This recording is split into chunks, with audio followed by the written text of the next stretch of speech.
My name is Diana Lenzi. I am the president of the Farming for Future Foundation to promote sustainable agriculture across Europe. I am a chef by training with experience in a Michelin star restaurant in Rome. I am a farmer and wine grower and manage our family's winery in Tuscany. But most important of all, I am mother to Lia and Antonio, two wonderful 6-year-old twins.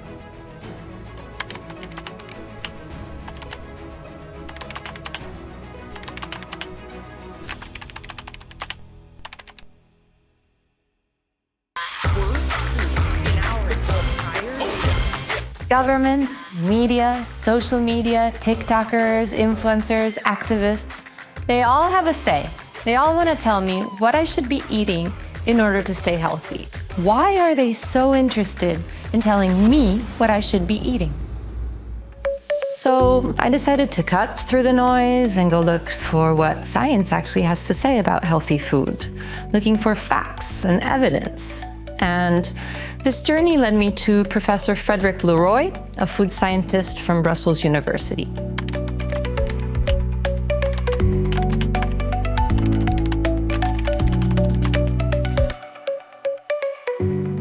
With everything I hear about what to eat and not to eat, I'm getting confused and I really don't know what I should do. And I'm looking for some science-based answers and really hope you can help me with that. Well, that's right, Diana. We're facing what I call the modern diet paradox. On the one hand, there's more dietary advice than ever. And on the other hand, we see that diet-related chronic disease is on the rise. Well, the dietary advice that is out there typically is very narrow and also misses out on the right priorities. That's why we created the Nourishment Table to give you more dietary freedom while staying focused on the key priorities.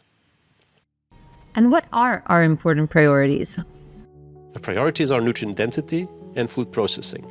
Let's first talk about nutrient density. Nutrient density measures the number of proteins, vitamins, fatty acids, and minerals per calorie. The aim is to have as nutrient-dense foods as possible in the daily meals. Highly nutrient-dense foods are any kind of animal-based products such as meat, fish, dairy, or eggs. Medium nutrient-dense foods are most typically vegetables, fruits, potatoes, beans, and nuts.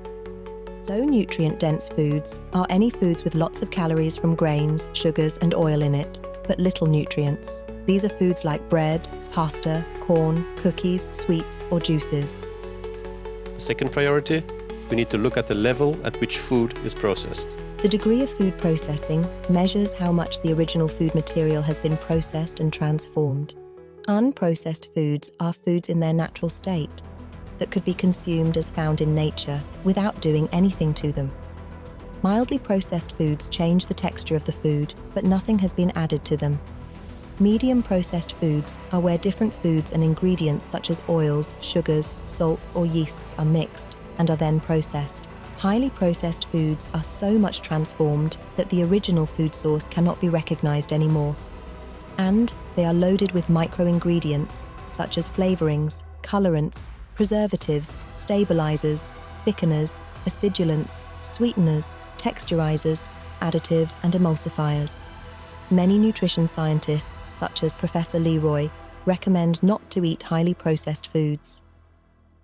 So people often get the topic of processing wrong. We process food to make it more shelf stable. We process food to increase the digestibility, to make it better accessible. That's why we do it. We have always been doing that since the beginning of time.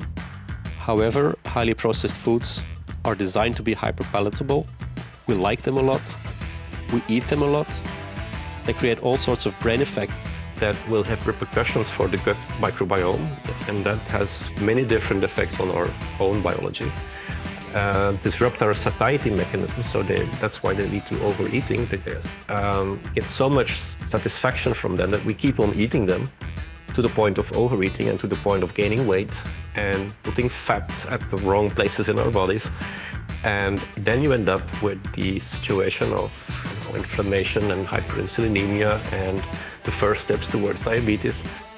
But why do companies make them? That's because they're profitable. They're made from cheap ingredients generally, And then they're turned into foods that are quasi-addictive. So people will buy them and keep on buying them. These statements by Professor Leroy raised so many questions for me that I decided to travel to Oslo to meet with Marit Kolby, food researcher and author of a best-selling book on ultra-processed foods.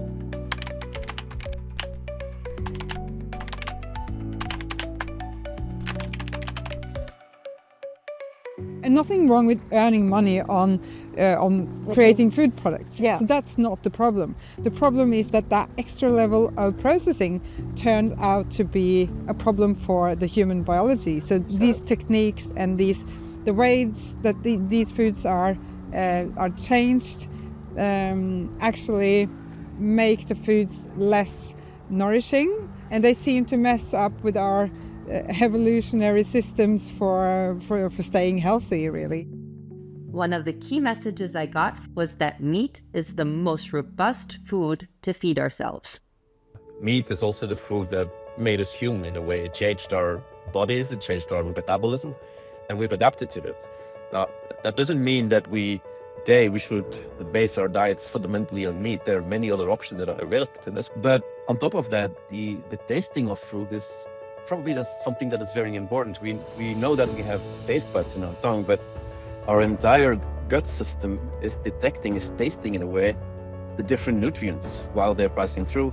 So the body actually collects information on the foods that are appropriate for us. And taste is a very good guide in nourishing ourselves. So if you gonna nourish yourselves based on a rational decision, it's gonna be very hard. At some point you have to let the body speak as well. It's incredible. I was not aware of that. And it makes me think that we have like a smart metabolism. Absolutely, and it may even be smarter than some of the dietary recommendations out there. The Nourishment Table has green, yellow and red zones. The green zone represents foods that correspond to our evolutionary history over the last 2 million years. As long as we compose our meals from this green zone, it's almost impossible to make a wrong choice nutritionally. It's like nature's perfect menu, time-tested for our well-being. Earlier, we were talking about nutrient-poor foods. Should that mean that I should be concerned for my friends who do not want to eat meat? No, it's perfectly possible to be healthy on a non-meat containing diet as long as you're picking the nutrient-dense foods and make sure that you get all required nutrients. Would that be more complex? Well, it does come with certain requirements, such as nutritional knowledge and maybe some specific budget for that. And it may also not be for everyone, because not everyone is biologically predisposed to be successful on a vegetarian diet. The yellow zones of the Nourishment Table require more effort, financial resources, and cooking skills. This includes vegetarian diets.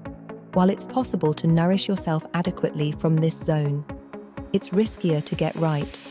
These foods and dietary choices need more careful consideration and preparation. That's why they're in the yellow zone. In my intensive discussion with Professor Leroy, I went deeper into the concept of green, yellow, and red zones. This exploration revealed something profound. These zones fundamentally change our understanding of food choice liberty. It's not just about nutrition. It's about redefining our relationship with food itself. So I'm guessing there are some limits to this freedom of choice. Well, yes, there are certain red zones in the Nourishment Table that are coming with a certain risk. And those are the ultra-processed foods and then the meals that are based on nutrient-poor foods. But when you talk about a red zone, I'm guessing it's not a prohibition, but just something I should be cautious about. It's not a prohibition as such, it's an indication of risk. It may lead, in the case of ultra-processed foods, for instance, to overeating and quasi-addictive behavior, or in the case of low nutrient density, to poorly nourished bodies. The red zone of the Nourishment Table encompasses highly processed foods. These products are far removed from their natural state, often laden with artificial additives, excess sugars, and unhealthy fats due to their detrimental impact on health. Red zone foods should be omitted from our diet as much as possible. They offer little nutritional value and can contribute to various health issues when consumed regularly. In what way is the nourishment table different from any other dietary advice? I would say it's less patronizing in the first place. It doesn't try to prescribe specific food groups or specific food combinations and serving sizes. It leaves the maximum of flexibility to each individual. Wow, that's a very liberating thought, because it means that every individual can choose according to their taste, to their desires, to their culture. Absolutely. So the whole point is that individuals can align their dietary compositions with their own personal and biological and also cultural and regional preferences and needs. And so this means this can work everywhere and for everyone? That's right. So I came here looking for science and answers. But I found so much more. I found something that I have always known, that food is special.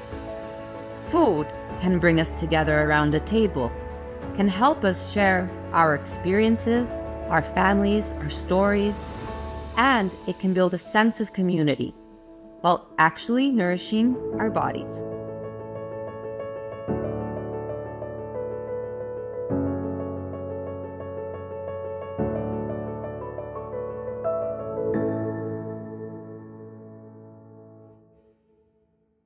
All scientific foundations presented in this video are peer-reviewed.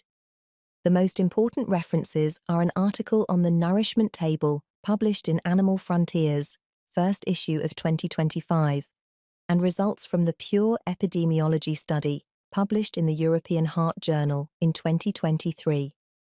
Several scientific presentations have been given on the Nourishment Table, for instance, in October 2024 at Colorado State University, USA. For more information, visit nourishyourchoice.org or explore the work of Professor Frederic Leroy at aleph2020.org.